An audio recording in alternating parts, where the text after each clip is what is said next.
চলো আজ একটু কলেজ যাব, বেশ অনেকগুলো মাস পর। তাই আমার কলেজের সখীগণের সাথে একটু প্ল্যানিং করে নিলাম, তারপর হালকা করে রেডি হয়ে বেরিয়ে পড়লাম। সময় খুব তাড়াতাড়ি চলে যায়, কারণ আগে যেখানে আমরা প্রায় ডেলি কলেজ যেতাম সেখানে কতগুলো মাস হয়ে গেল আমরা সেখানে যাই না। আর আজকে আবার যাচ্ছি আমাদের ফাইনাল সার্টিফিকেটটা আনতে। আর এই যে মিট মাই ফ্রেন্ড আসমানি। বাসে উঠেই তো আমাদের দেখা হয়ে গেছিল। ঠিক বাসে উঠে দেখা হয়নি, কারণ আমরা তার আগেই প্ল্যান করে একই বাসে উঠেছিলাম। এই যে বাস থেকে নামলেই আমাদের কলেজ।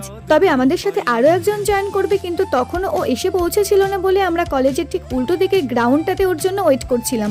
আর এই হচ্ছে আমার রোজকার কলেজ লাইফের সঙ্গী। আরো আছে, কিন্তু আমরা সবাই একসাথে সার্টিফিকেট আনতে আসতে পারিনি, তো আমরা এই তিনজনই এসেছিলাম। আর একজনের সাথে তোমাদের একটু বাদে দেখা করাচ্ছি। আর এই যে আমার সুন্দর কলেজটা। ডে 1 থেকেই না আমার কলেজটা আমার ভীষণ পছন্দের। মানে চারিদিকটা এত সুন্দরভাবে সাজানো গোছানো, মানে এক কথায় অসাধারণ। তবে সেটা পুরোটা আমি এই ব্লগে শেয়ার করতে পারছি না। আর আমরা কলেজে গিয়ে আর কি কি করলাম সেগুলো সব নেক্সট ভিডিওতে আসছে। ততক্ষণ পাশে থেকো। Till then bye by.